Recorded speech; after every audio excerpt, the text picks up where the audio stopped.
The richest man in Colorado was about to die alone. Lucas Parr lay trapped beneath fallen timber as flames roared through his mansion, thinking about all the people he'd driven away.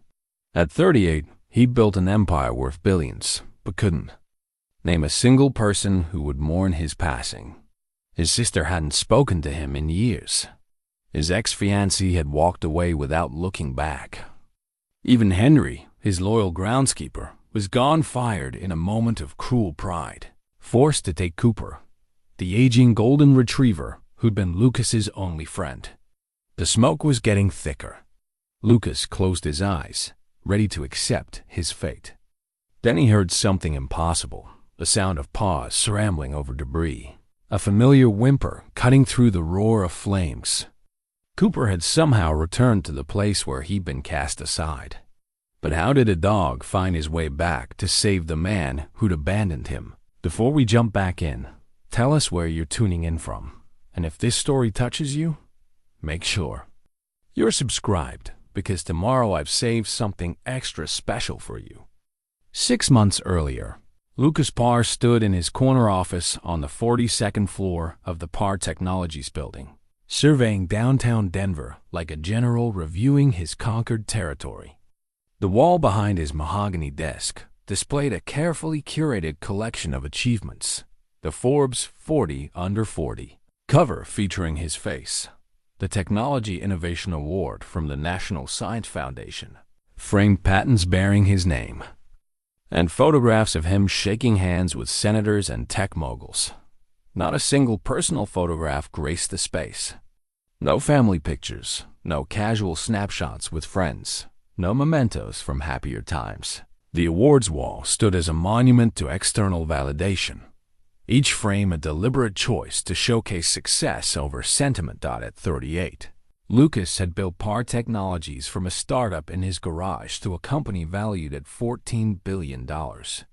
Their flagship product, SecureNet, revolutionized cybersecurity for Fortune 500 companies. Every major corporation in America relied on his algorithms to protect their data. The irony wasn't lost on him that a man who'd made his fortune protecting others' connections had systematically severed his own. His daily routine reflected the precision that had made him wealthy. Each morning began at 4:30 a.m. with an hour of exercise in his private gym, followed by a protein shake prepared by his personal chef. He read financial reports while eating breakfast alone at a table that could seat 12. His driver, Marcus, picked him up at exactly 6:45 a.m. for the 30-minute ride to downtown Denver. Lucas spent the commute returning emails and reviewing the day's agenda, never once looking out the window at the Colorado landscape that had once stirred something resembling peace in his heart. The mansion he called home perched on 40 acres in the foothills west of Denver, a modernist masterpiece of glass and steel that architecture magazines had featured 6 times. Clean lines, soaring ceilings, and floor-to-ceiling windows created an atmosphere of sophisticated emptiness. The house had 12 bedrooms, but Lucas used only 1. The gourmet kitchen remained pristine because he rarely cooked. The infinity pool reflected mountain peaks he never paused to admire. It was a fortress of solitude disguised as a showcase of success. But even in his carefully controlled world, relationships had found ways to intrude.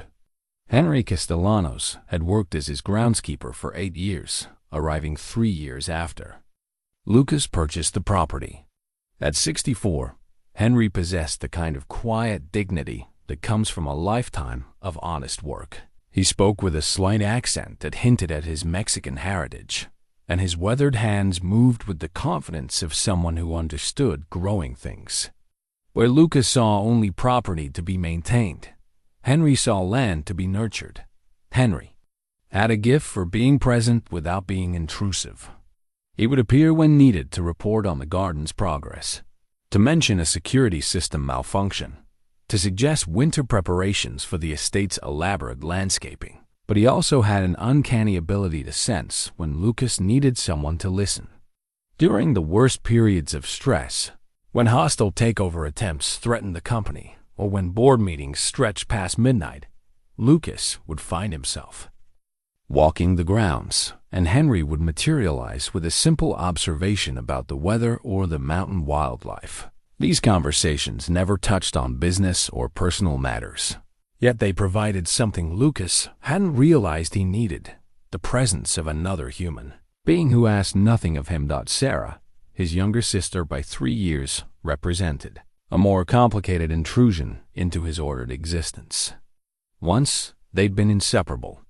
After their parents died in a car accident when Lucas was 25 and Sarah 22, he tried to fill the role of protector and provider. But his version of protection involved control, and his way of providing meant making decisions for both of them. When Sarah wanted to pursue art instead of business, Lucas had lectured her about financial security. When she dated men he deemed unsuitable, he'd conducted background checks without her knowledge. When she'd finally had enough and moved to Portland, he'd convinced himself she'd come to appreciate his guidance in time. That was 3 years ago. Her last text message, sent on his birthday, had been polite but distant. "Hope you're well. Happy birthday." Then there was Emma. Dr. Emma Richardson had been the exception to every rule Lucas had established about relationships. They'd met at a charity gala where she was being honored for her work in pediatric oncology. While other women at such events seemed impressed by his wealth or intimidated by his reputation, Emma had challenged him on his company's data privacy policies with the kind of intellectual precision that both frustrated and attracted him. She was beautiful in an understated way, auburn hair, usually pulled back for work, green eyes that missed nothing, a smile that appeared genuine because it was. For 2 years, she'd managed to breach his defenses, creating space in his life for dinners that lasted past bedtime, weekend trips where business calls were forbidden, and conversations that revealed vulnerabilities he'd spent decades hiding. The engagement had seemed logical. Emma fit into his world seamlessly. She was accomplished, articulate, and understood the demands of a high-pressure career. But logical wasn't the same as loving, and love required a surrender of control that Lucas couldn't manage.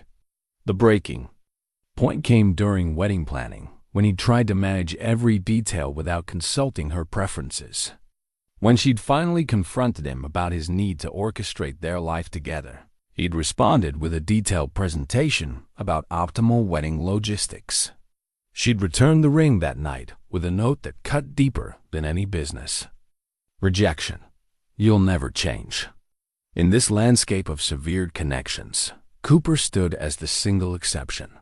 The golden retriever had arrived as a rescue dog 7 years earlier, recommended by Henry, who'd mentioned that the large property could benefit from a companion animal. Lucas had approached dog ownership like any other acquisition, researching breeds, interviewing trainers, establishing routines. But Cooper had refused to be managed. Instead, the dog had simply existed alongside Lucas, offering uncomplicated presence without agenda or expectation. Cooper was 8 years old now, his golden coat touched with gray around the muzzle, his movements slightly stiffer on cold mornings. He spent his days following patterns that seemed to mirror Lucas's own routines: morning walks around the property perimeter, afternoon naps in whatever room Lucas occupied, evening settlements by the fireplace. The dog never demanded attention, but somehow always appeared when Lucas needed companionship most. During late-night work sessions, Cooper would materialize beside the home office chair. When stress headaches drove Lucas to walk the grounds at midnight, Cooper would fall into step without being called. The relationship worked because it required nothing of Lucas except basic care: food, water, veterinary visits, and the occasional gesture of affection. Cooper never questioned his decisions, never wanted to discuss feelings, never threatened his control. In return, Lucas found himself talking to the dog during their walks, sharing frustrations about board meetings or concerns about product development. Cooper listened with the kind of attention Lucas rarely received from humans, golden eyes focused and patient, tail moving in gentle encouragement. Henry had noticed the bond, commenting once that Cooper seemed to understand Lucas in ways that escaped most people. Dogs read what we don't say, Henry had observed while trimming the hedge maze that bordered the main house. They know when the heart needs tending. Lucas had dismissed the comment as sentiment, but privately, he'd recognized the truth in it. Cooper saw past the walls. Lucas had built around himself and chose to stay anyway. The mansion's security system included 16 cameras, motion sensors on all entry points, and a monitoring station that connected directly to a private security firm. Lucas could observe every inch of his property from his phone, track every visitor, control every access point. The technology provided the illusion of safety while ensuring isolation. Delivery drivers left packages at the gate. Service personnel required advance approval and escort. Even Henry, despite 8 years of employment, didn't possess keys to the main house. Lucas had created a perfect prison disguised as a palace, with Cooper as his only willing cellmate. Business associates described Lucas as brilliant but difficult. Employees respected his vision while fearing his criticism. Competitors acknowledged his innovations while questioning his methods, but none of them knew the man who sat by his fireplace, each evening absently stroking a golden retriever's ears while staring at flames that cast dancing shadows on empty walls. That man harbored doubts about the empire he'd built, wondered about the relationships he'd sacrificed, and sometimes caught himself listening for sounds of life in rooms that echoed with silence. The irony of his success wasn't lost on him. He'd built a company that connected systems across the globe while disconnecting himself from everyone who mattered. His algorithms protected millions of relationships, business partnerships, family connections, romantic bonds, while he systematically destroyed his own. But admitting this truth required a vulnerability that felt too dangerous to explore. Better to focus on quarterly earnings, product development, and market expansion. Better to believe that success was its own reward, that achievement could substitute for affection, that winning in business meant winning at life. Yet in quiet moments, when Cooper's breathing provided the only sound in the vast house, Lucas sometimes wondered what he was really building and whether any of it would matter when he was gone. The morning that changed everything began like any other, with Cooper's gentle wake-up routine and Lucas's bedside and the familiar rhythm of their early walk through the estate grounds. September air carried the first hint of autumn in the Colorado foothills, and the aspen trees dotting the property had begun their transformation from green to gold. Henry was already at work when they returned, kneeling beside the elaborate fountain that served as the centerpiece of the main courtyard. His weathered hands moved carefully around the bronze sculpture, removing fallen leaves and checking the water circulation system. "Morning, Mr. Parr," Henry called out, his voice carrying the warmth that had become such a consistent part of Lucas's daily routine. "Fountain pump is making that noise again. I think we're looking at a replacement soon." Lucas nodded, his attention already shifting to the phone buzzing in his pocket. "Handle it. You know what to do." He was scrolling through overnight emails when he noticed Henry's slight frown, the way the older man's shoulders seemed to carry extra weight that morning. Something else? Henry rose slowly, brushing dirt from his knees with deliberate care. "Well, there is one thing. That back irrigation system, the one that feeds the rose garden and the herb beds behind the guest house, it's been acting up for weeks now. I've been nursing it along, but yesterday it failed completely. Going to need a full replacement, not just a repair this time." "Fine. Get quotes and handle it." Lucas was already walking toward the house, his mind shifting to the day's first video conference with the Singapore team. But something in Henry's tone made him pause. "What's the timeline?" "That's the thing, Mr. Parr. This isn't like the fountain pump. This is a major system. We're talking about excavation, new pipes, updated controllers. The rose garden alone represents 8 years of growth. If we don't get water to those beds soon, We'll lose everything I've built back there." Henry's voice carried a weight that went beyond simple landscaping concerns. "I've been here 8 years, and that garden, well, it's become something special. The heritage roses, the medicinal herbs your mother would have loved, the butterfly habitat Sarah helped me design before." She moved away. Lucas felt a familiar irritation rising. Henry had a way of making simple business decisions feel emotional, of attaching sentiment to what should be straightforward problem-solving. What's the cost? With the excavation, the new pipes, the controllers, and the restoration work after, we're looking at about $40,000. Maybe 45 with contingencies. Henry met Lucas's eyes directly. "I know it sounds like a lot, but when you consider what we'd lose without it, $45,000 for a sprinkler system." Lucas's voice carried the sharp edge that appeared whenever he felt pressured to justify expenses. "Henry, that's excessive. There are more cost-effective solutions." "Mr. Parr, I've researched this extensively. The cheaper options won't work with the existing layout, and they won't provide the kind of precision watering that specialty garden requires.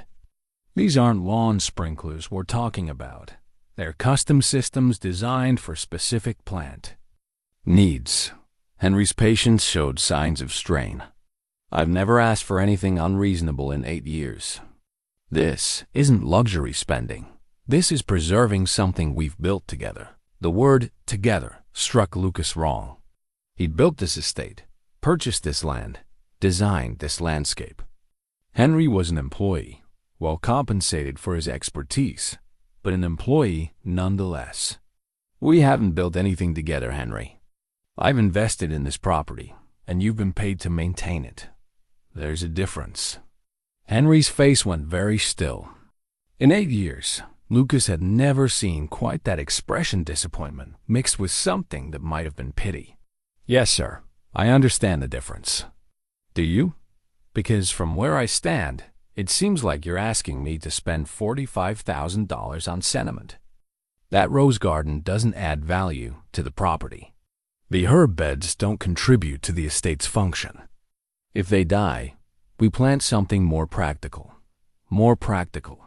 Henry repeated the words quietly, as if testing their weight. "Like what, Mr. Parr?" "Low-maintenance alternatives. Drought-resistant landscaping. Plants that don't require specialized irrigation systems or constant attention." Lucas was warming to the theme now, his business mind engaged. "We could cut maintenance costs significantly with the right choices. The plants that don't require specialized attention." Henry nodded slowly.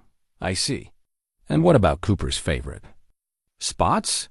That corner by the herb garden where he likes to rest in the afternoon sun. The path through the roses where he walks every evening? Should we make those more practical, too?" Lucas glanced down at Cooper, who sat beside him with the patient. The expression he wore during human conversations he couldn't understand but somehow sensed were important. "Cooper will adapt. Dogs are resilient." "Yes, they are." Henry's voice carried a note Lucas had never heard before, something that sounded almost like finality. "Very resilient. More resilient than they should have to be, sometimes." The comment hung in the air between them, charged with meaning that Lucas couldn't quite decode but found deeply irritating. "If you have something to say, Henry, say it directly." Henry looked at him for a long moment, then knelt and held out his hand to Cooper. The dog approached immediately, tail wagging, clearly expecting the kind of gentle attention Henry always provided. As Henry scratched behind Cooper's ears, his voice took on a tone of careful control. "In 8 years, I've watched you build something. Impressive here, Mr. Parr. Beautiful house, successful business, everything designed exactly the way you wanted it. But I've also watched you tear down anything that asks for more than you're willing to give. The rose garden asks for specialized care, so it's impractical. Your sister asked for understanding, so she's gone. Emma asked for partnership, so she's gone. Now you're telling me that Cooper will adapt, that he's resilient, that he'll be fine when we destroy the places that bring him comfort. Lucas felt heat rising in his chest, the familiar anger that appeared whenever someone questioned his decisions. My personal relationships are not your concern, Henry. Your job is to maintain the grounds according to my specifications. You're right. It's not my concern. Henry stood, his hand still resting gently on Cooper's head.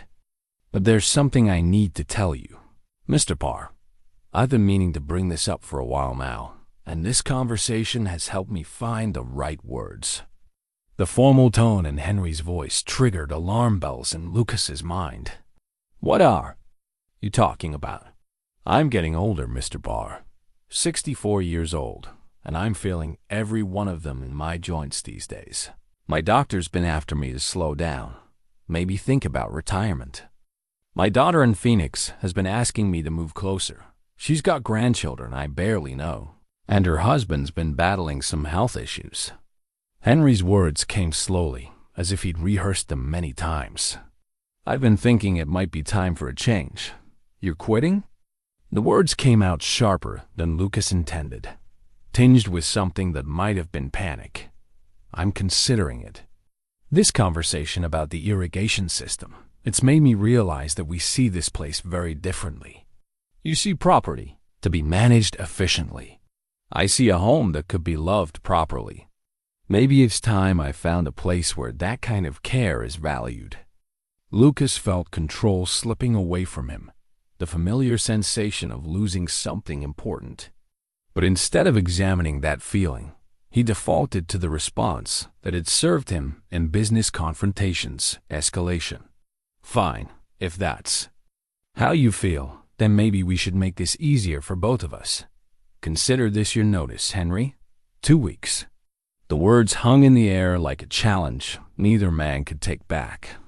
Henry's face went very calm, the way it did when he was absorbing unexpected news.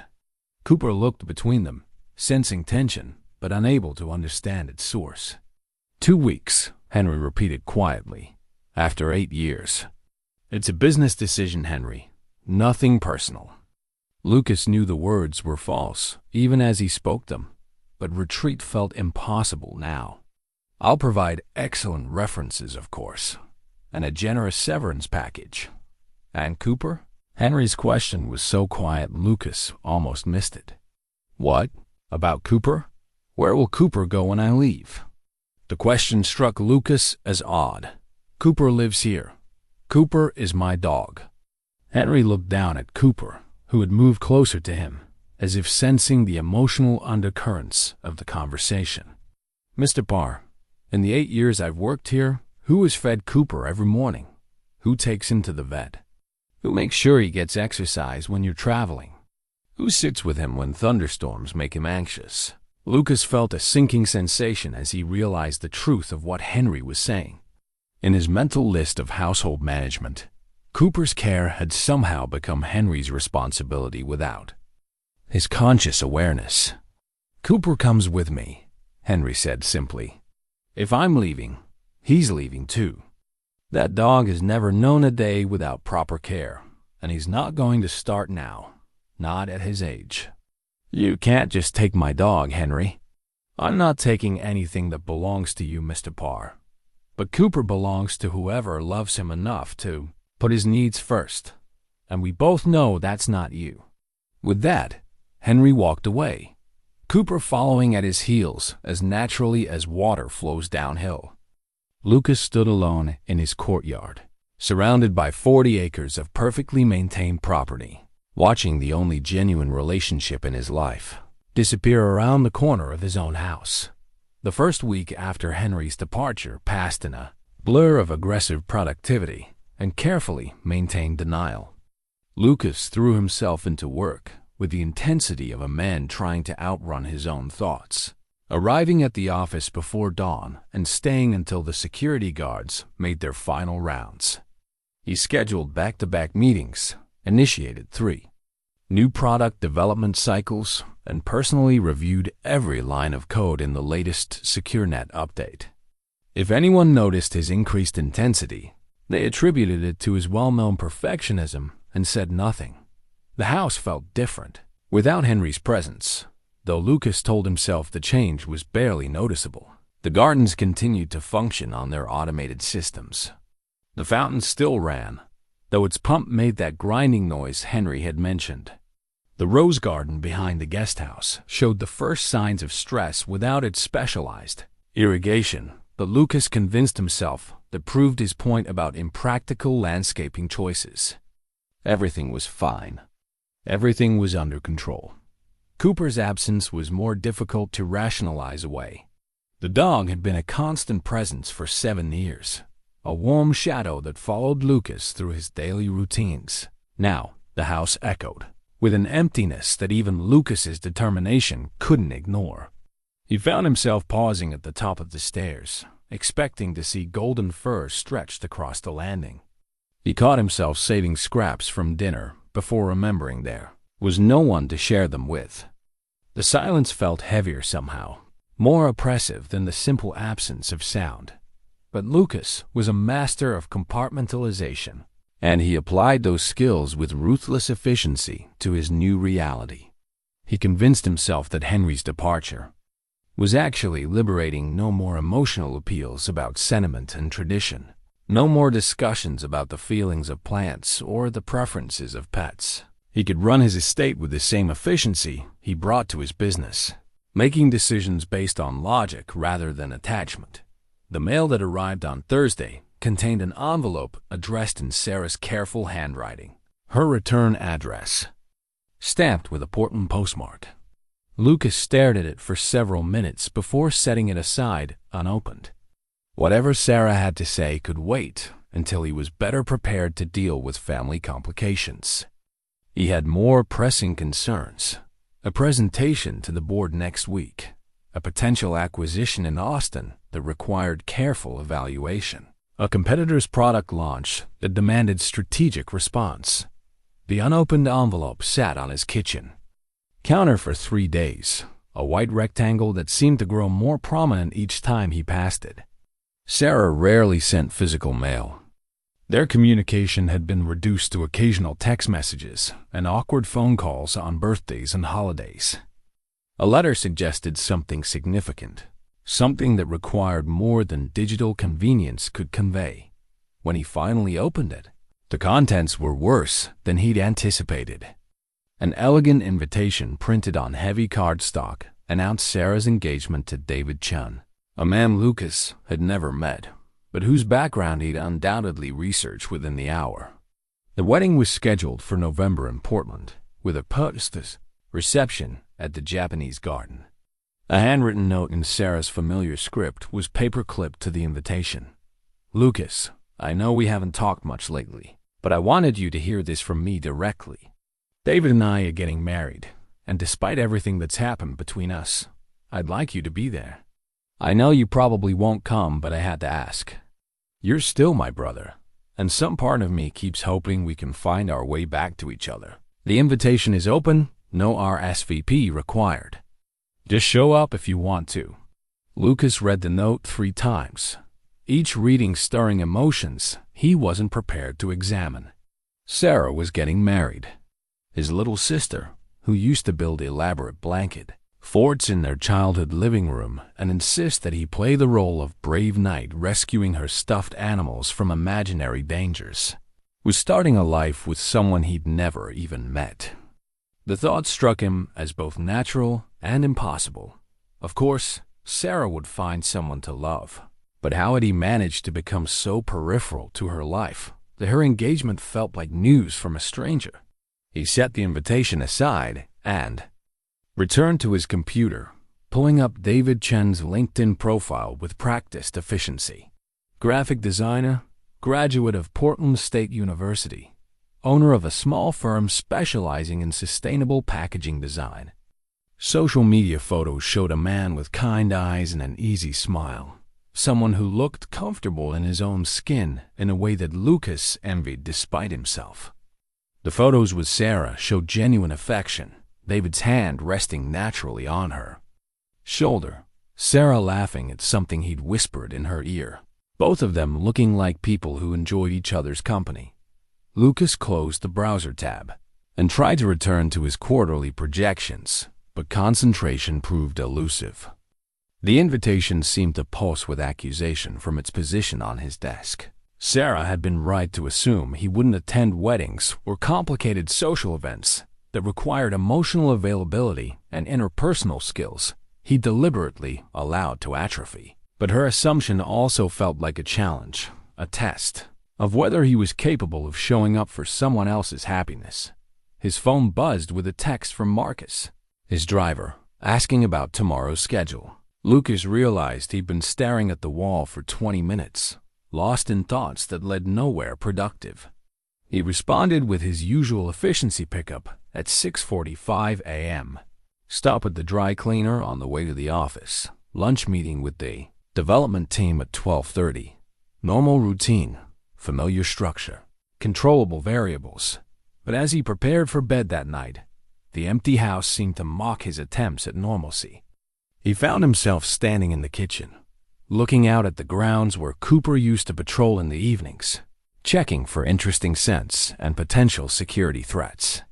The motion sensor lights activated as a raccoon wandered across the patio, their harsh illumination creating stark shadows that emphasized the emptiness rather than alleviating it. Lucas opened the refrigerator and pulled out a bottle of wine. Expensive Bordeaux he'd been saving for a special occasion that had never materialized. He poured a generous glass and settled into his leather chair by the fireplace, staring at flames that provided warmth without comfort. The wine tasted like accomplishment and regret in equal measure, and he found himself wondering when solitude had stopped feeling like strength and started feeling like punishment. The house's security system chimed softly as it activated for the night, sealing him safely inside his glass fortress. 40 acres of privacy, 12 bedrooms of space, and a bank account that could buy almost anything he desired. Everything was perfect, exactly as he'd designed it. Everything was under control, so why did success taste so much like loneliness? The second week brought the kind of complications that Lucas had built his entire life to avoid. Human problems that couldn't be solved with algorithms or controlled through careful planning. It started with Jennifer Martinez, the vice president of human resources, appearing at his office door with the expression she wore when delivering difficult news. "Lucas, do you have a minute? There's something we need to discuss." Jennifer had worked for Parr Technologies for 6 years, long enough to navigate Lucas's moods with professional skill. She closed the door behind her and settled into the chair, across from his desk with the deliberate care of someone preparing for a challenging conversation. "What's the issue?" Lucas didn't look up from his computer screen, where he was reviewing code that had already been reviewed 3 times by the development team. Perfectionism had become his default response to stress, a way of maintaining control when other aspects of his life felt increasingly chaotic. "It's about the Singapore presentation last Friday. Apparently, you interrupted David Kim 4 times. During his section on user interface improvements, questioned his methodology in front of the entire team, and then spent 20 minutes redesigning his slides during what was supposed to be a collaborative review session." Jennifer's voice carried the neutral tone she used when delivering performance feedback to difficult executives. Lucas finally looked up, his irritation immediate and visible. David's presentation was poorly organized, and his conclusions were based on incomplete data. "I was trying to maintain our quality standards." "Lucas, David has been with the company for 3 years. He's one of our most respected senior developers, and his work has consistently exceeded expectations. This isn't about quality standards. This is about you micromanaging people who don't need micromanaging." Jennifer leaned forward slightly. 3 team members have come to me this week with concerns about the work environment.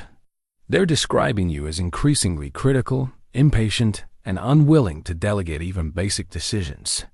They're describing me as thorough and demanding. That's why this company succeeds where others fail. Lucas felt the familiar heat rising in his chest, the defensive anger that appeared whenever his methods were questioned. No, Lucas. They're describing someone who's struggling with control issues and taking it out on the people around him. Jennifer's directness was one of the qualities that had made her effective in her role, but it was also what made conversations like this particularly uncomfortable. When was the last time you took a vacation? When was the last time you left the office before 8 p.m.? When was the last time you had a conversation with someone that wasn't about work? The question struck too close to truths Lucas wasn't prepared to examine. My personal life is not a matter for company discussion, Jennifer. It is when it affects your professional performance and the morale of your team. She pulled a business card from her folder and placed it on his desk. Dr. Rebecca Martinez. No relation. Just a coincidence with the name. She's a therapist who specializes in executive stress management and work-life balance. Several of our executives have worked with her, and she comes highly recommended. Lucas stared at the card as if it were contaminated. You're suggesting I need therapy? I'm suggesting you might benefit from talking to someone who can help you develop better coping strategies. The stress of running a company this size would challenge anyone, and you've been carrying the load alone for a long time. Jennifer's voice softened slightly. Lucas, you're brilliant at what you do, but brilliance doesn't protect you from burnout. And burnout doesn't just affect you, it affects everyone who works with you. After Jennifer left, Lucas sat staring at Dr. Martinez's business card for 10 minutes before shoving it into his desk drawer, buried beneath quarterly reports and patent applications. Therapy was for people who couldn't solve their own problems, people who needed external validation to function effectively. He had built a billion-dollar company through self-reliance and determination. He certainly didn't need a stranger asking intrusive questions about his feelings, but the conversation with Jennifer had planted seeds of doubt that proved difficult to uproot. That afternoon's video conference with the London team devolved into an argument over implementation timelines that left two senior developers visibly frustrated and one junior programmer close to tears. Lucas told himself he was maintaining standards, but privately, he wondered if Jennifer might have a point about his increased irritability. The evening brought a different kind of disruption when his phone rang during dinner, a rare occurrence. Since most people knew better than to call Lucas at home unless it was an emergency, the caller ID showed Henry's number, and Lucas stared at it for several rings before deciding to answer. Henry. His voice carried the formal tone he'd adopted since their confrontation, a wall built from pride and stubbornness. Mr. Parr, I'm sorry to bother you at home, but I wanted to let you know that Cooper's been acting strange lately. He's not eating as much as he should, and he spends a lot of time staring toward your property. My vet says it might be anxiety related to the change in environment. The news about Cooper struck Lucas harder than he'd expected. Is he sick? Not sick, exactly. But dogs form strong attachments to places and routines, and Cooper lived with you for 7 years. The vet thinks he might be grieving the loss of his home. Henry's voice carried no accusation, just genuine concern for the animal's welfare. I thought you should know, in case you wanted to, well, in case it matters to you. Lucas found himself standing by the kitchen window, looking out at the empty patio where Cooper used to sleep in the afternoon sun. What does the vet recommend? Time, mostly, and patience. Maybe occasional visits to familiar places, if that's possible. Dogs need closure sometimes, just like people do. Henry paused. I know this is complicated, Mr. Parr, but if you ever wanted to see him, I'm fine, Henry. Cooper will adjust. Dogs are resilient. The words came out more harshly than Lucas intended, a reflexive defense against vulnerability. Yes, sir. They are, sometimes more resilient than they should have to be. Henry's voice carried the same note of sadness Lucas had heard during their final argument. Good night, Mr. Parr. After Henry hung up, Lucas stood at the window for a long time, watching shadows lengthen across grounds that felt increasingly empty. He thought about Cooper staring toward the estate, waiting for a reunion that would never come. He thought about Jennifer's suggestion that he was struggling with control issues. He thought about Sarah's wedding invitation, still sitting unopened. On his desk upstairs, the house felt larger somehow, as if the walls had expanded to accommodate his isolation. Every room echoed with the absence of connection. Every silence reminded him of conversations he'd refused to have and relationships he'd chosen to abandon. Dr. Martinez's business card waited in his desk drawer like a challenge he wasn't ready to accept, and Cooper waited somewhere across town like a promise he wasn't brave enough to keep. Lucas poured another glass of wine and tried to convince himself that solitude was still a choice rather than a consequence. But the distinction felt increasingly meaningless as darkness settled over his perfect, empty kingdom. The third week without Cooper brought an unexpected visitor to Lucas's sterile world, his own memory, triggered by the smallest reminders of what he'd lost. It started when he was cleaning out his desk drawer, searching for a contract that had somehow migrated from his filing system. His fingers brushed against something smooth and cold, and when he pulled it out, Emma's engagement ring caught the afternoon light streaming through his office windows. The ring was exactly as she'd left it 18 months ago, a 2-carat diamond in a platinum setting that had cost more than most people's cars. Lucas had chosen it based on research, clarity, RTINGs, cut specifications, brand reputation. He'd consulted with 3 different jewelers, read consumer reports, and selected what the data indicated was the optimal choice. What he hadn't considered was whether Emma would want something chosen by algorithm rather than affection. Holding the ring now, Lucas found himself transported back to the evening everything had fallen apart. They'd been planning their wedding for 6 months, and Lucas had approached the project with his characteristic thoroughness. He'd created spreadsheets, comparing venues, analyzed catering costs per guest, and developed a timeline that optimized for efficiency and budget control. When Emma had suggested they might want to consider her preferences rather than just the most logical choices, he'd responded with a presentation. Literally, a presentation. 43 slides titled Optimal Wedding Planning, Data-Driven Decision, Making for Life Events.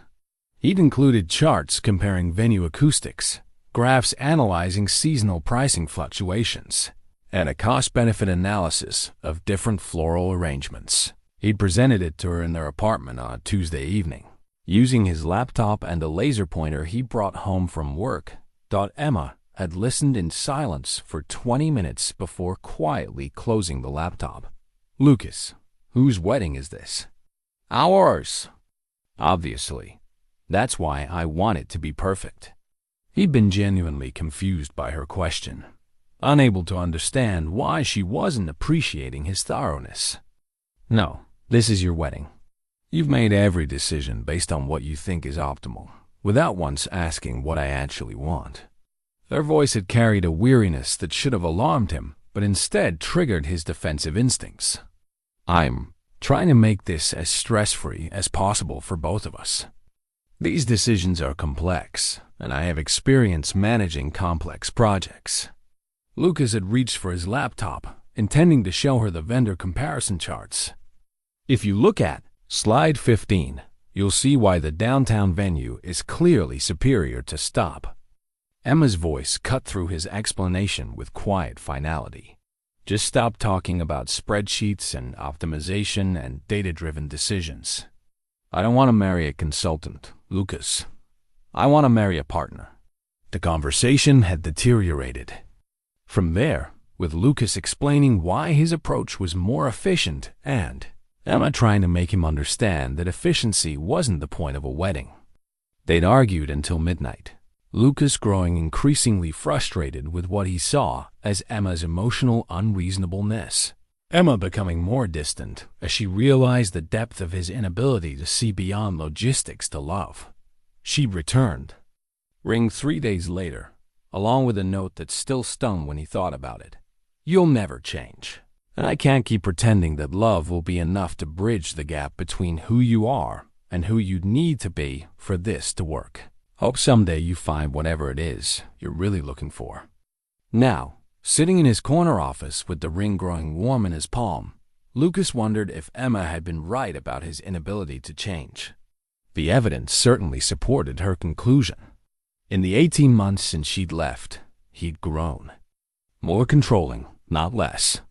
More isolated, not more connected.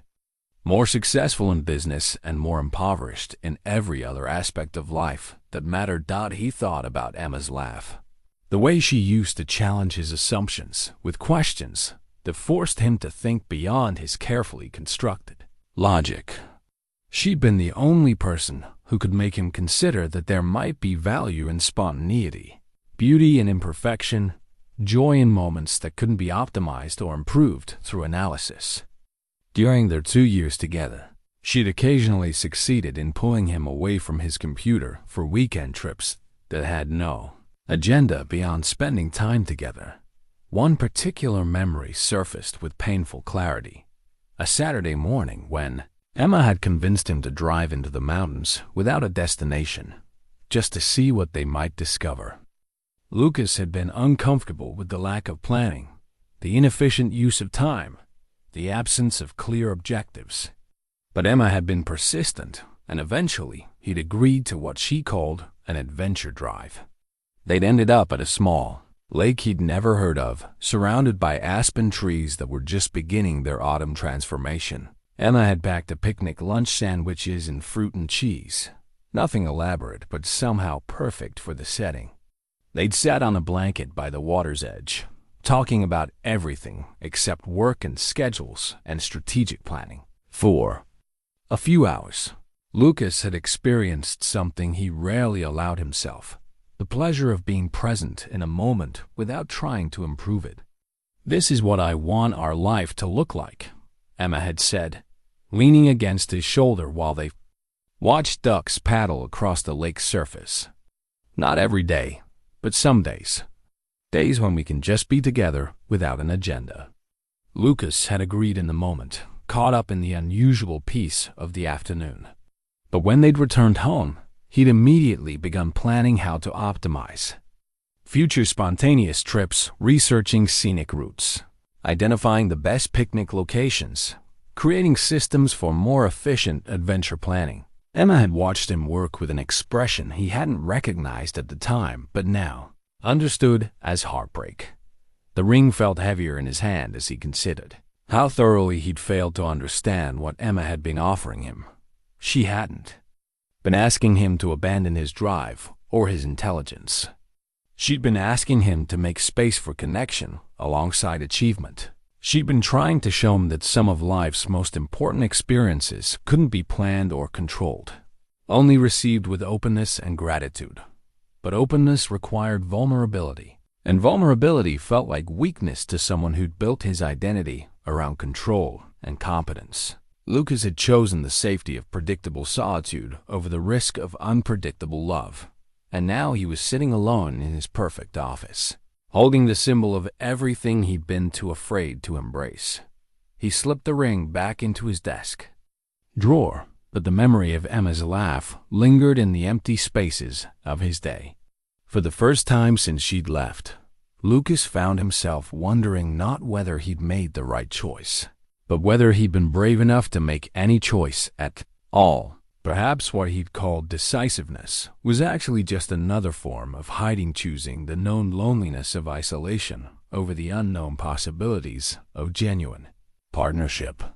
The afternoon stretched ahead of him, filled with meetings and reports, and strategic decisions that would impact millions of dollars and thousands of jobs. But none of it felt as important as the question Emma had asked 18 months ago. Whose life was he really living, and was it the life he actually wanted? The family photograph had been buried beneath quarterly reports and patent applications for 3 years, but Lucas's restless search through old files had finally unearthed it. The image was slightly faded now, the colors muted by time and the grief that had surrounded its taking. Lucas and Sarah stood side by side beside their parents' graveside, both dressed in black, both looking lost in ways that formal clothing couldn't hide. Sarah's hand rested on Lucas's arm, and his posture suggested the protective stance he'd maintained throughout the funeral service, shoulders squared, jaw set, eyes focused somewhere beyond the camera's range. God, it was the last photograph of them, together as a family, taken by their father's business partner, who'd insisted they needed documentation of their final goodbye. Lucas remembered resenting the intrusion at the time, wanting to grieve privately rather than pose for posterity. But now, looking at their younger faces marked by fresh loss, he felt grateful for the evidence of a time when they'd still been connected by something stronger than obligation and disappointment.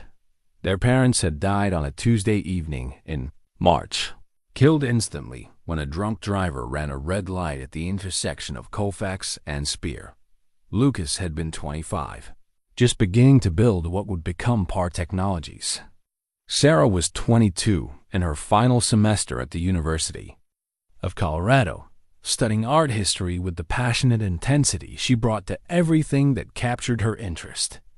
In a single moment, they'd become orphans with substantial inheritance and no roadmap for navigating adult grief. Lucas had responded to the tragedy the way he responded to all challenges, by taking control.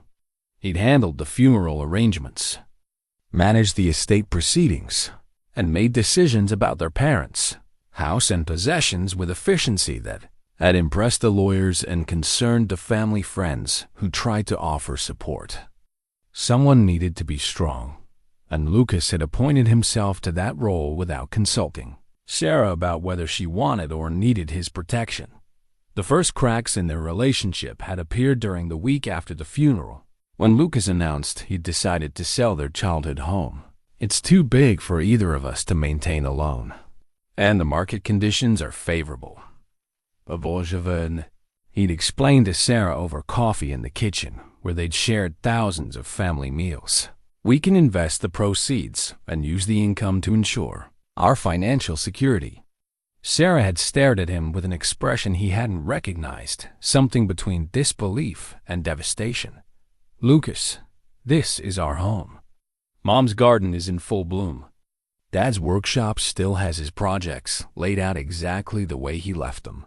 You want to sell all of that to strangers? I want to make practical decisions about our future instead of clinging to sentiment that won't pay the bills or provide security." Lucas had pulled out a folder of real estate comparisons and market analyses he'd prepared. "If you look at these numbers, you'll see that holding on to the property is financially irresponsible." "I don't want to look at your numbers, Lucas.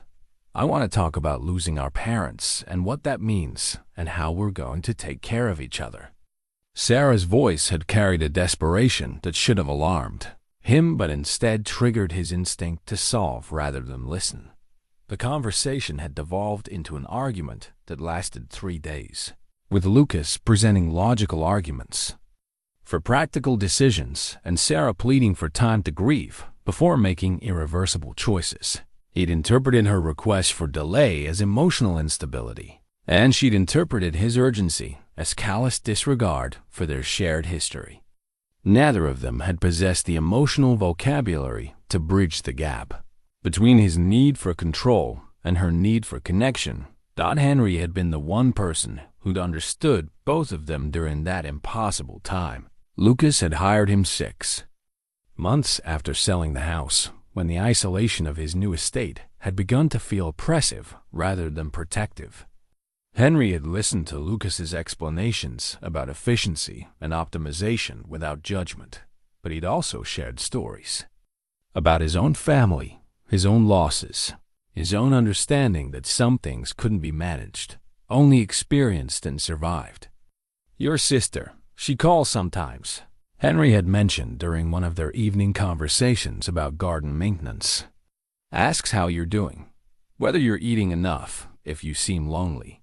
She worries about you. Sarah calls you?" Lucas had been surprised by the revelation. somehow both touched and irritated that his sister was monitoring his well-being through his employee. Family doesn't stop being family just because they don't live in the same house anymore, Henry had said, quietly. Love doesn't stop being love just because it gets complicated by disagreement and hurt feelings. But Lucas had been too proud to examine the wisdom in Henry's observation. Instead, he'd convinced himself that Sarah's distance was her choice, that he'd done everything possible to maintain their relationship despite her unreasonable emotional demands. He'd sent birthday cards and Christmas gifts, made obligatory phone calls on holidays, and told himself he was fulfilling his responsibilities. As a brother, what more could she reasonably expect? Now, looking at the photograph of their younger selves united in grief, Lucas began to understand what Sarah had been trying to tell him during those awful weeks after their parents' death. She hadn't been asking him to abandon practical concerns or ignore financial realities. She'd been asking him to grieve with her, to share the burden of loss instead of trying to manage it away. She'd wanted a brother, not a financial advisor. The house he'd insisted on selling had been sold to a young family with 3 children, who'd transformed their mother's careful gardens into a playground and converted their father's workshop into a playroom. Lucas had driven past it once, 2 years after the sale, and had been shocked by how completely the new owners had erased every trace of the life his family had built there. The practical decision he'd been so proud of had eliminated the physical foundation of their shared history, making their parents' memory homeless in a way that felt like a second death. Sarah had moved to Portland 6 months after the house sale, ostensibly to pursue graduate work in museum studies, but really to escape the weight of Lucas's management of her grief. She'd thrived there, building a life that reflected her own values rather than his optimization strategies. Her social media posts, the few he allowed himself to view, showed someone who'd learned to create beauty and meaning without requiring external validation or financial justification. The irony wasn't lost on him that Henry, an employee he'd ultimately fired in a moment of anger, had understood family loyalty better than Lucas had understood his own relationship with his sister. Henry had maintained connection with Sarah even after Lucas had severed their communication, had remembered her birthday when Lucas relied on calendar reminders, had asked about her welfare with genuine care rather than dutiful obligation.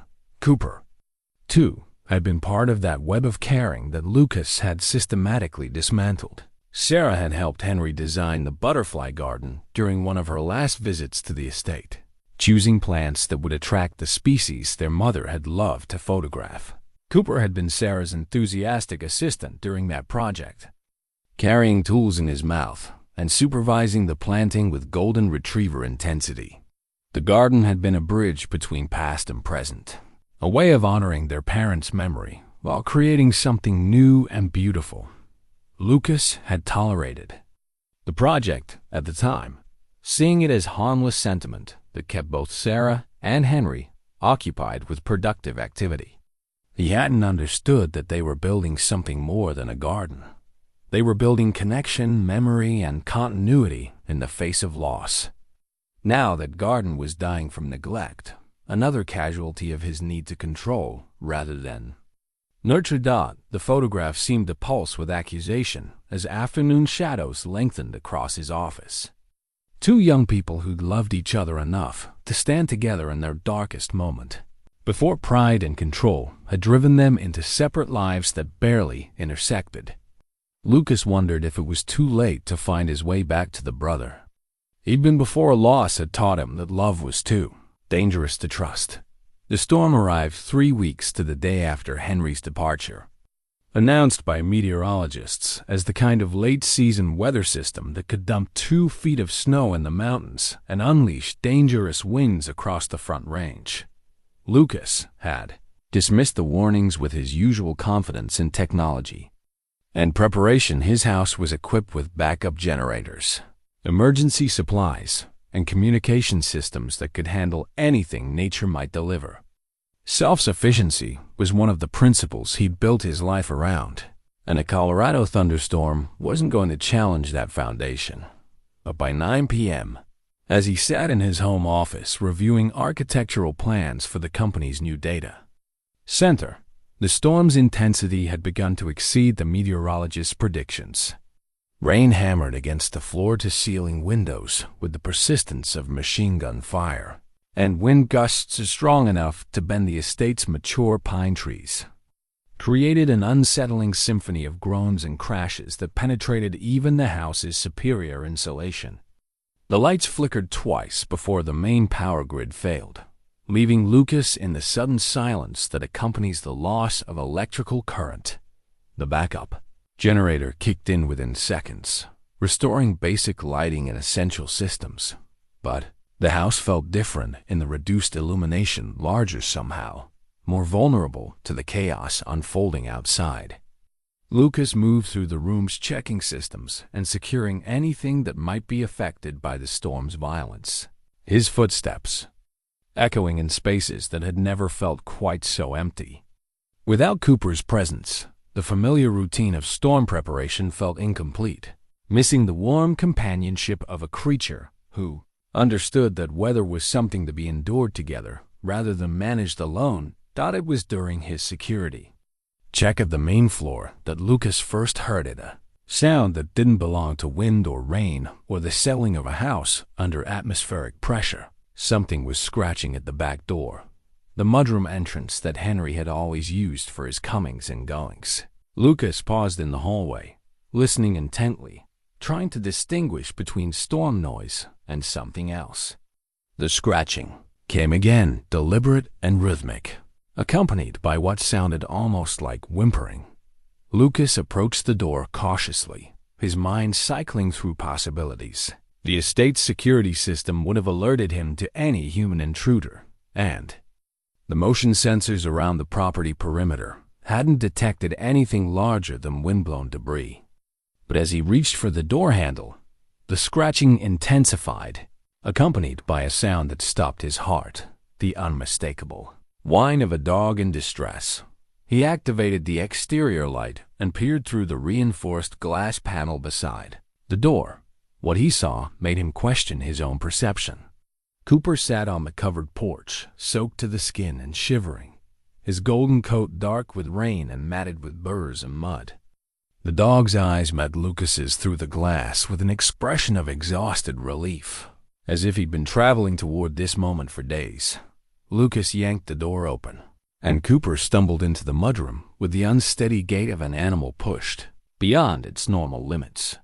The dog's paws were cut and bleeding, his breathing labored, and when Lucas knelt to examine him more closely, he found a collar that was nearly worn through, the leather cracked, and the metal hardware scraped raw, as if Cooper had been traveling through rough terrain for an extended period. "Cooper? Jesus, what happened to you?" Lucas's voice came out rough with emotion he hadn't expected to feel. The dog leaned against him heavily, seeking warmth and comfort, and Lucas found himself running his hands over Cooper's matted fur, checking for injuries and trying to process the impossibility of the animal's presence. Henry lived 23 miles away, across terrain that included busy highways, residential neighborhoods, and stretches of undeveloped foothills. For an 8-year-old golden retriever to cover that distance alone, especially in weather conditions that were challenging even for humans with transportation, seemed beyond the realm of possibility. Yet here Cooper was real and solid and trembling. With exhaustion, Lucas carried Cooper to the kitchen, where he filled a bowl with lukewarm water and offered it to the dog. Cooper drank desperately, pausing only to look up at Lucas with eyes that seemed to hold both gratitude and reproach. While the dog rehydrated, Lucas called Henry's number, his hand shaking slightly as he dialed. "Mr. Parr?" Henry's voice carried immediate concern. "Is everything all right?" "Henry, when did you last see Cooper?" Lucas kept his voice level, trying to sound calmer than he felt. "Cooper? He's right here." Henry's voice broke off, and Lucas could hear movement, the sound of someone checking rooms and calling a dog's name. "Cooper? Cooper? Where are you?" After a moment of silence, Henry's voice returned to the phone, tight with worry. "Mr. Parr, Cooper's not here. His bed is empty, and the back gate is standing open. How long has he been missing?" "He's not missing, Henry. He's here, at my house."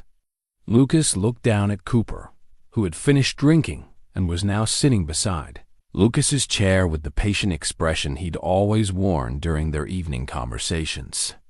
He came back. The silence on Henry's end stretched long enough that Lucas wondered if the connection had been lost. When Henry finally spoke, his voice carried a mixture of relief and bewilderment. "He's at your house?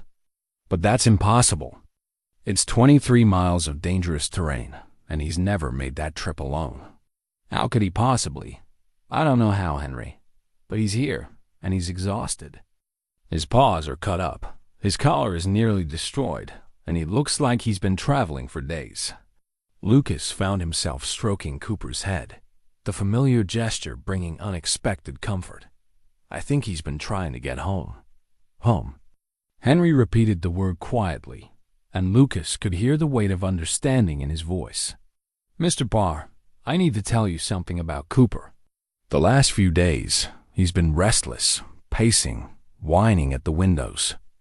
Yesterday, he refused to eat at all, and this morning I found him standing by the gate, staring in the direction of your property. I thought it was just the storm making him anxious, but now I think a tremendous crash outside interrupted Henry's explanation, followed by the distinctive sound of tree branches snapping under pressure.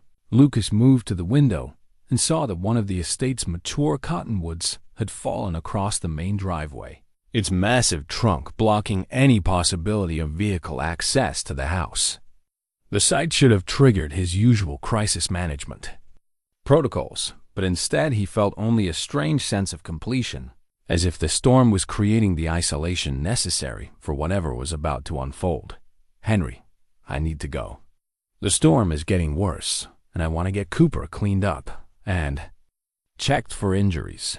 Lucas paused, struggling with words that felt foreign in his mouth. "Thank you for taking care of him. I know he was safe with you. Mr. Parr, Cooper didn't leave because he was unhappy with me. Dogs don't work that way. He left because he belongs with you, and some part of him understood that you might need him tonight." Henry's voice carried the gentle wisdom that had always made their conversations meaningful. "Take care of him, and take care of yourself." After ending the call, Lucas spent the next hour tending to Cooper's injuries with supplies from the first aid kit he kept in the mudroom. He cleaned the cuts on the dog's paws, applied antiseptic to the scrapes on his legs, and worked patiently to remove the burrs and tangles from his coat. Cooper submitted to the ministrations with grateful patience, occasionally licking Lucas's hand in what seemed like forgiveness for the weeks of separation. As Lucas worked, he found himself talking to Cooper in a way he hadn't talked to anyone in months, without agenda or analysis, just sharing the thoughts and feelings that had been accumulating during their time apart. He told Cooper about the loneliness that had settled into the house like dust, about the way silence had become oppressive rather than peaceful, about the growing understanding that success without connection was just elaborate emptiness. Cooper listened with the focused attention he'd always brought to their conversations, golden eyes never leaving Lucas's face, tail moving in gentle encouragement. When Lucas finished cleaning his wounds, Cooper settled onto the kitchen rug with a deep sigh that seemed to carry weeks of travel and worry. But his eyes remained open, watching Lucas with the alert patience of a guardian who had finally returned to his post. Outside, the storm continued its assault on the mountain landscape, but inside the house, something fundamental had shifted. Lucas sat on the floor beside Cooper, running his fingers through the dog's clean, dry fur, and for the first time in weeks, the silence felt like peace rather than punishment. Cooper had found his way home through impossible odds and dangerous conditions, driven by a loyalty that Lucas had never deserved but had always taken for granted. The question that remained was whether Lucas would prove worthy of such devotion, or whether his fear of vulnerability would drive away the one relationship that had survived every test he'd subjected it to. The morning after Cooper's return brought the kind of crystalline clarity that follows mountain storms with sunlight streaming through windows that revealed the full extent of the previous night's damage. From his bedroom, Lucas could see fallen trees scattered across the estate like discarded matchsticks, and the main driveway remained blocked by the massive cottonwood that had crashed down during the height of the tempest. But these concerns felt secondary to the presence of Cooper, who had slept on the rug beside Lucas's bed for the first time in weeks, his breathing providing a steady rhythm that had helped Lucas achieve the most restful sleep he'd experienced since Henry's departure. Cooper woke with his usual gentle persistence, nudging Lucas's hand until consciousness returned, then padding to the bedroom door with the expectant posture that indicated morning routines should commence. But this morning felt different, charged with possibility, and weighted with decisions that couldn't be postponed indefinitely. Lucas found himself moving more slowly through their morning walk, paying attention to details he'd been overlooking for months. The way Cooper favored his left front paw, still tender from his journey home. The patches of garden where Henry's absence had begun to show in brown edges and untended growth. The broken fountain that continued its grinding complaint, now accompanied by the sound of debris-clogged gutters dripping steadily onto stone pathways. It was during this survey of storm damage that Lucas discovered something that stopped him. Cold, a leather-bound journal wedged beneath an overturned planter near the garden shed.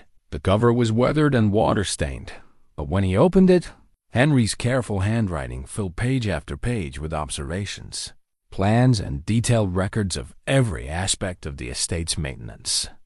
Lucas had never known such documentation existed, had never thought to ask about the systems and schedules that kept his property functioning with such apparent effortless. The entries revealed a level of care and attention that went far beyond what Lucas had imagined. Henry had recorded the blooming cycles of individual rosebush, noting which varieties responded best to specific fertilizers and watering schedules. He documented Cooper's favorite resting spots throughout the seasons, creating detailed maps of the dog's daily routines and preferred pathways. He'd tracked weather patterns and their effects on different areas of the landscape, developing sophisticated systems for managing water usage during drought conditions and protecting sensitive plants during harsh winters. But it was the personal observations scattered throughout the journal that hit Lucas hardest. Mr. Parr worked late again tonight, office lights on until past midnight. Cooper waited by the door for 2 hours before giving up and settling by the fireplace. Sarah called to ask about the butterfly garden. Told her it's thriving, but didn't mention that Mr. Parr never visits it anymore. Cooper seems anxious when Mr. Parr travels. Spent 3 days barely eating during the Singapore trip. Dogs know when their people are struggling, even when the people don't know it themselves. Entry after entry revealed Henry's quiet attention to details Lucas had never noticed about his own life, his patterns of stress and isolation, his gradual withdrawal from the spaces and routines that had once brought him pleasure.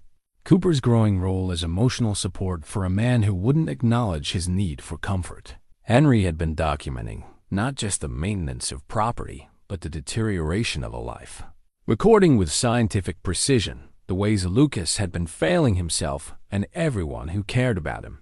The final entry, dated the morning of their confrontation, carried a weight that made Lucas sit down heavily on the garden bench where he and Henry had shared so many evening conversations.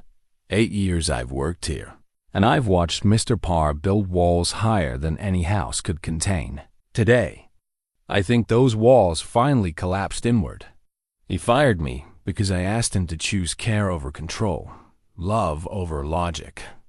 I understand why he couldn't make that choice. Fear makes cowards of the bravest people, and he's been afraid for so long he's forgotten what courage looks like.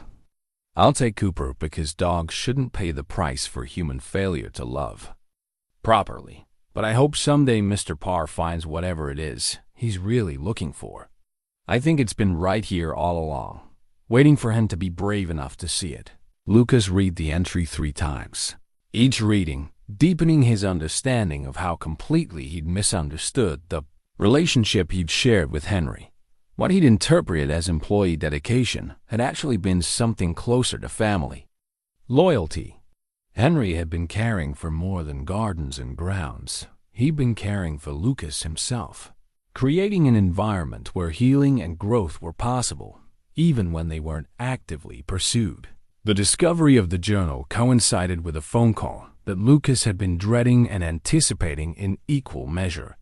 Marcus, his driver, called to report that the main road leading to the estate remained impassable due to storm damage, with several trees down and a section of pavement washed out by flooding.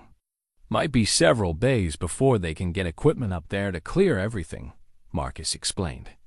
You're pretty well isolated until then. The news should have triggered Lucas's usual crisis management protocols, calls to emergency services, demands for priority assistance, alternate plans for accessing the outside world. Instead, he felt a strange sense of relief, as if the storm had created the breathing space he'd needed without realizing it. For the first time in months, perhaps years, external demands couldn't reach him. No meetings to attend, no crises to manage, no performance expectations to meet. Just him and Cooper and the estate that Henry's journal had revealed to be less property than home. Lucas spent the afternoon reading through more of Henry's observations, each entry providing new insight into the life he'd been living without examination. Henry had noticed things Lucas had stopped seeing, the way afternoon light fell across the library windows, creating reading spots that were never used. The gradual accumulation of dust on the piano that had been his mother's pride.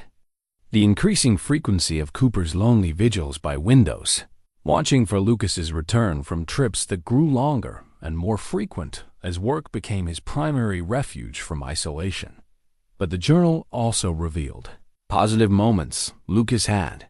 Forgotten or dismissed evenings when he joined Henry for garden conversations that had stretched past sunset, their discussions ranging from plant care to philosophy to quiet observations about the satisfactions of creating something beautiful.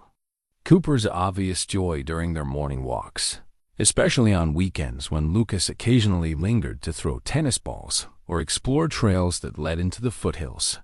The gradual development of trust between man and dog, documented in Henry's careful notes about Cooper's increasing confidence and comfort in Lucas's presence. As evening approached, Lucas found himself attempting something he hadn't done in months, cooking an actual meal instead of heating up prepared food or ordering delivery.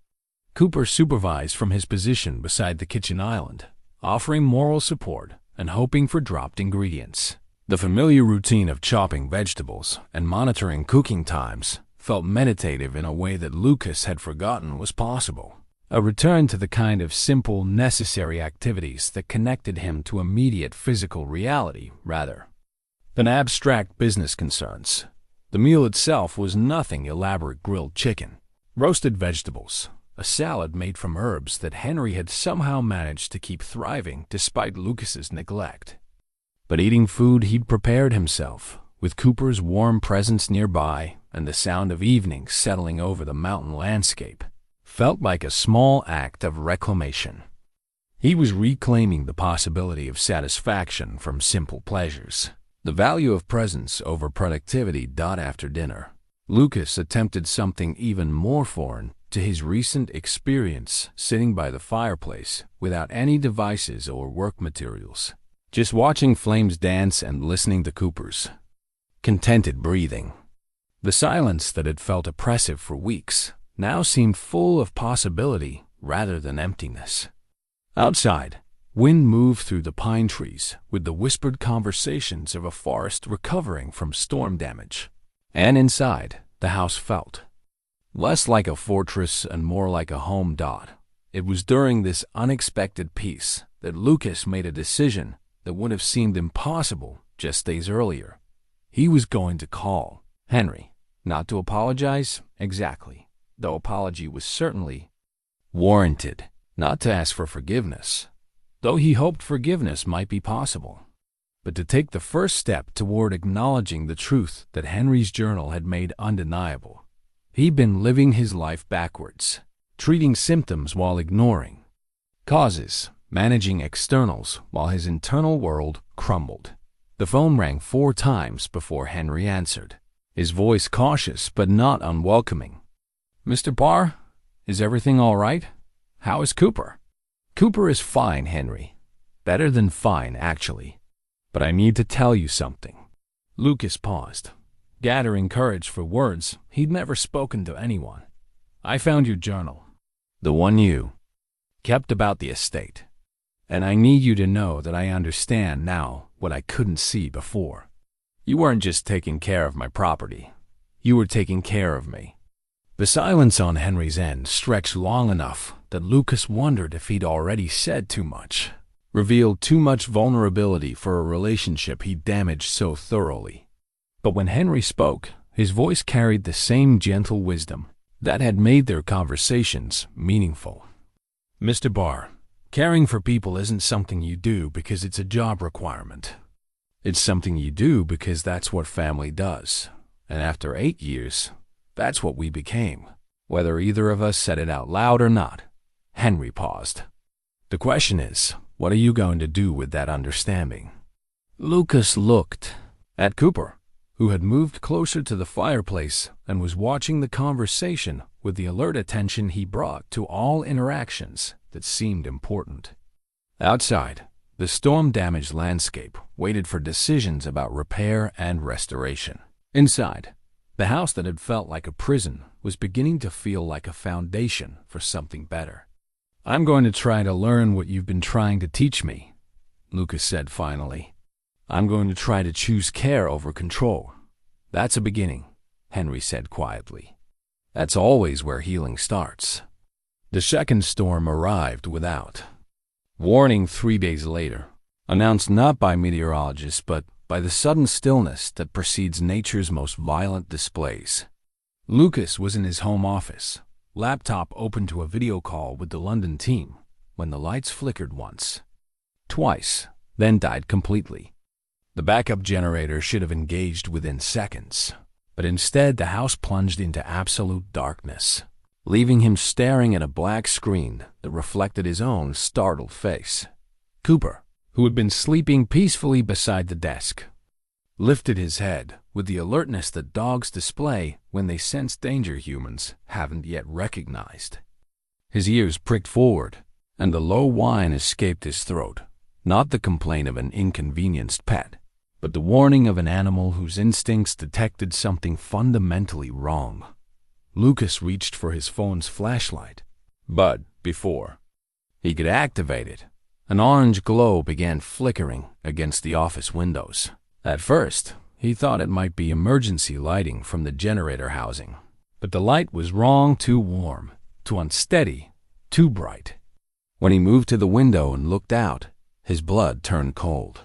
Flames were climbing the exterior wall of the kitchen wing, fed by something that was burning far too eagerly to be accidental.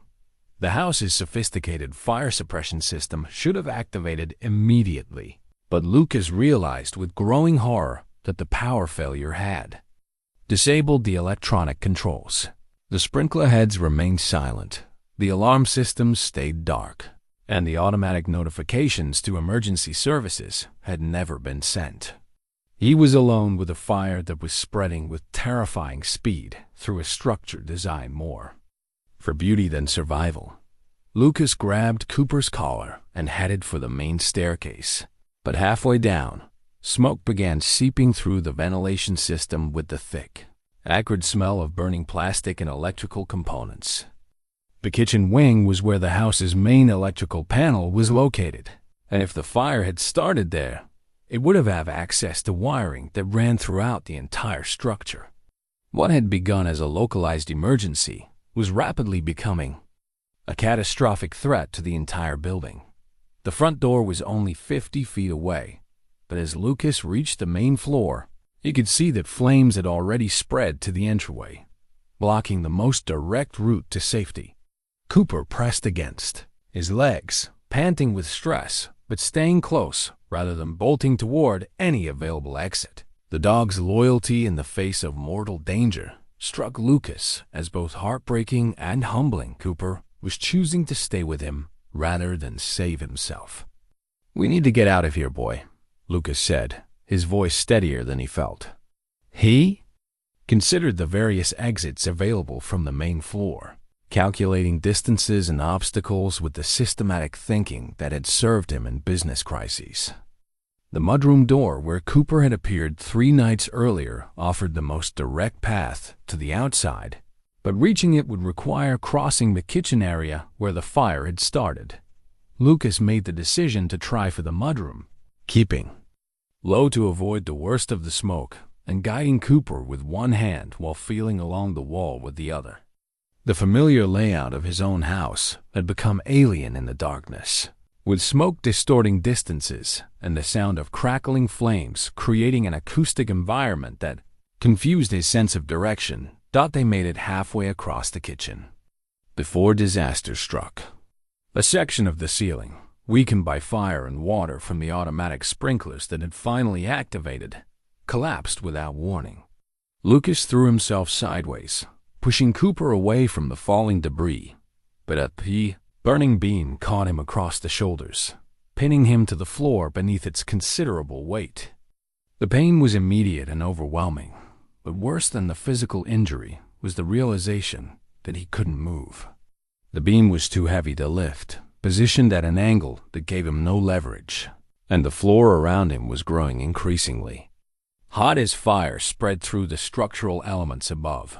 Cooper had escaped the collapse but now stood just out of reach, whining with distress and circling frantically as if looking for a way to help. "Go, Cooper. Get out of here. It isn't here, eh?" Lucas tried to make his voice commanding, but it came out as a desperate plea. The smoke was getting thicker, and each breath was becoming more difficult. "The mudroom door is right there. Go." But Cooper didn't go. Instead, the dog moved closer, pressing his body against Lucas's outstretched hand, offering what comfort he could while refusing to abandon his position.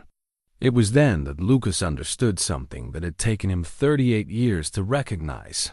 This was what love looked like. Not the conditional affection he'd demanded from others, not the transactional relationships he'd built around mutual benefit, but the kind of selfless devotion that chose presence over safety, connection over survival. The heat was becoming unbearable, and Lucas could feel consciousness beginning to slip away from him. His laptop, which had been on the desk during the video call with London, was somewhere in the rubble around him, along with the quarterly reports and strategic plans that had consumed so much of his attention. All of it was burning or would burn, reduced to ash and smoke like everything else he thought was important. But Cooper remained, a warm presence in the growing darkness. Proof that some things couldn't be destroyed by fire or time or human stupidity. Lucas closed his eyes and wondered if this was how he would die, not alone, as he'd expected, but in the company of the one relationship he'd somehow managed not to destroy completely. The sound of sirens in the distance suggested that help might be coming, but Lucas wasn't sure there would be time. The fire was spreading faster than he'd thought possible, and the weight of the beam across his shoulders was making it difficult to breathe, even without the complication of smoke inhalation. Cooper's wet nose touched his cheek, and Lucas opened his eyes to see golden fur matted with soot and eyes that held no judgment, no accusation, only the kind of steadfast love that he'd never believed he deserved. What happened next would be debated by the firefighters who eventually arrived on scene, discussed by the emergency room doctors who treated Lucas's injuries, and analyzed by the insurance investigators who tried to understand how a modern house with state-of-the-art safety systems could fail so catastrophically. But Lucas experienced it as something closer to miracle than mechanics, the impossible transformation of certain death into unexpected salvation. Cooper began to bark with an intensity Lucas had never heard before. Not the casual warning he gave to delivery trucks or the playful excitement of walks and games, but the deep, urgent alarm of an animal communicating life or death information. The dog moved away from Lucas's trapped form and began digging frantically at the debris surrounding the fallen beam, using his paws and teeth to clear smaller pieces of burning wood and plaster that were contributing to the weight pinning Lucas down. "Cooper, stop. You're going to hurt yourself." Lucas's voice was barely a whisper now, his strength fading as smoke continued to fill his lungs and heat continued to build around them. But Cooper ignored the command, working with the focused determination of a creature who understood that survival sometimes required ignoring the very person you're trying to save. It took Lucas several minutes to understand what Cooper was attempting. The dog wasn't randomly clearing debris, he was systematically removing the smaller pieces that were preventing the main beam from shifting. With each chunk of ceiling plaster and splintered wood that Cooper dragged away, the angle of the beam changed slightly, creating microscopic amounts of space that might eventually allow Lucas to slide free. But the process was taking too long, and the fire was spreading faster than Cooper could work. Lucas could see flames creeping across the ceiling above them, and the heat was becoming unbearable, even at floor level, where the air was supposed to be clearer. He was about to lose consciousness when Cooper did something that defied every instinct dogs possess for self-preservation. The golden retriever positioned himself at the end of the beam closest to Lucas's head and began pushing against it with his entire body weight, using his powerful hindquarters and the leverage of his positioned front paws to create pressure that might shift the obstruction. It was an impossible task, an 80-pound dog attempting to move a beam that probably weighed 3 times as much. But Cooper threw himself into the effort with complete commitment. The beam shifted. Not much, perhaps 6 inches, but enough to relieve some of the pressure on Lucas's shoulders and allow him to begin the agonizing process of dragging himself free.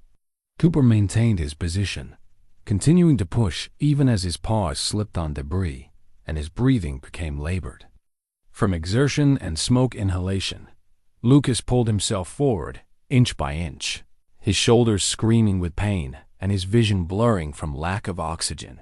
But Cooper's determined pressure on the beam had created just enough space for him to squeeze through. And after what felt like hours, but was probably only minutes, he was free of the crushing weight. "Good boy, Cooper. Good boy." Lucas's words came out as gasps, but he managed to reach out and touch Cooper's soot-covered fur. The dog immediately moved to his side, offering support as Lucas struggled to stand on legs that felt unreliable and uncertain. They made it to the mudroom door together, Cooper guiding Lucas through smoke so thick it was like walking through gray wool. Lucas's hands found the door handle more by luck than sight, and when he pulled it open, the rush of clean mountain air felt like resurrection. They stumbled outside together, collapsing on the stone patio that Lucas had installed for entertaining guests who rarely came to visit. The sound of sirens was much closer now, and Lucas could see the flashing lights of emergency vehicles making their way up the winding road toward his estate. But he was alive, and Cooper was alive, and nothing else seemed to matter in that moment. He wrapped his arms around the dog who had saved his life, burying his face in golden fur that smelled of smoke and heroism. "You came back for me," Lucas whispered, his voice breaking with emotion he'd kept locked away for years. "You came back, and you saved me." Cooper's tail moved weakly against the ground, and his warm tongue found Lucas's cheek in a gesture of comfort and connection that transcended species barriers. They sat together on the patio, man and dog, watching flames consume the glass fortress that had protected Lucas from the world and from himself. The firefighters found them there 20 minutes later, both suffering from smoke inhalation but alive and together. As the paramedics worked to stabilize Lucas's breathing and treat his burns, Cooper refused to leave his side, maintaining the vigil that had begun 3 nights earlier. When he'd appeared at the door during the first storm, the mansion would be declared a total loss. The investigators would find that an electrical surge during the power outage had sparked the initial fire, and the insurance payout would provide enough money to rebuild bigger and better than before. But Lucas, lying on a stretcher with an oxygen mask over his face and Cooper's paw touching his arm, understood that some things couldn't be rebuilt, only discovered for the first time dot in the ashes of his old life. Something new was beginning. Something that looked remarkably like love and felt surprisingly like home. The hospital room at Presbyterian St. Joseph felt smaller than Lucas's walk-in closet had been, but it contained more genuine warmth than his mansion had ever managed. Cooper lay on a borrowed blanket beside the hospital bed, officially present as a therapy animal, thanks to the sympathetic intervention of Dr. Sarah. A coincidence of names that felt like a gentle nudge from the universe toward reconciliation. The veterinarian who'd examined Cooper had found minor smoke inhalation and some cuts on his paws, but had pronounced him remarkably healthy for a dog who just saved his owner's life. Most dogs would have run from a fire, the vet had told Lucas while cleaning Cooper's wounds. The fact that he stayed and actively worked to free you, well, that's the kind of loyalty you read about in books. You're very lucky to have each other. Lucky. It wasn't the word Lucas had associated with his life in recent years, but lying in the hospital bed with bandaged shoulders and Cooper's steady breathing nearby, he was beginning to understand that luck might have less to do with circumstances and more to do with perspective. He'd lost his house, his possessions, and his carefully constructed isolation, but he'd gained something he hadn't even realized he'd been missing: proof that love was stronger than pride, more enduring than success, more valuable than anything that could be bought or built. The flowers arrived on his second day in the hospital, a modest arrangement of daisies and sunflowers that looked hand-picked rather than professionally arranged. No card accompanied them, but Lucas knew immediately who had sent them. Henry's quiet gesture of care, offered without fanfare or expectation of response, embodied everything Lucas was learning about the difference between conditional affection and unconditional love. Sarah's arrival later that afternoon proved that some news travels faster than official notifications. She appeared in the doorway looking travel-worn and worried, having driven straight from Portland after seeing the news coverage on social media. For a moment, they simply stared at each other across the years of accumulated hurt and misunderstanding, brother and sister reduced to the fundamental truth that family connections survive, even the most determined attempts to sever them. "You look terrible," Sarah said finally, settling into the visitor's chair with the familiar directness that had always characterized their relationship. "You look beautiful," Lucas replied, and meant it. His sister had developed a kind of confidence that comes from building a life based on authentic choices rather than external expectations. Her engagement ring caught the afternoon light streaming through the hospital window, and Lucas found himself genuinely happy for her in a way that surprised him with its simplicity. "Cooper's the hero, isn't he?" Sarah reached out to scratch behind the dog's ears, and Cooper's tail moved in sleepy acknowledgement. "I saw the news footage. They're calling it a miracle rescue." It was. Lucas watched his sister interact with the dog who had bridged so many gaps in his life. "Sarah, I need to tell you something. About Mom and Dad's house. About the way I handled everything after they died. I was wrong. I was so focused on managing the practical details that I forgot we were supposed to be grieving together." Sarah's hand stilled on Cooper's fur, and Lucas could see her processing words she'd waited years to hear. "You were trying to take care of me the only way you knew how. I understand that now. But Lucas, I didn't need a financial advisor. I needed my brother. I know. I see that now. Lucas struggled to find words for emotions he'd kept buried for years. I was afraid that if I stopped managing everything, if I let myself feel the loss, I'd fall apart completely. So I managed instead of mourning, and I lost you in the process. The conversation that followed was tentative at first, then increasingly honest as they began the careful work of rebuilding trust that had been damaged by years of miscommunication and pride. Sarah told him about David, about her work at the Portland Art Museum, about the life she'd built that reflected her values rather than his expectations. Lucas talked about the isolation he'd created for himself, about the business success that felt increasingly meaningless without people to share it with, about the way Cooper had shown him what unconditional love actually looked like.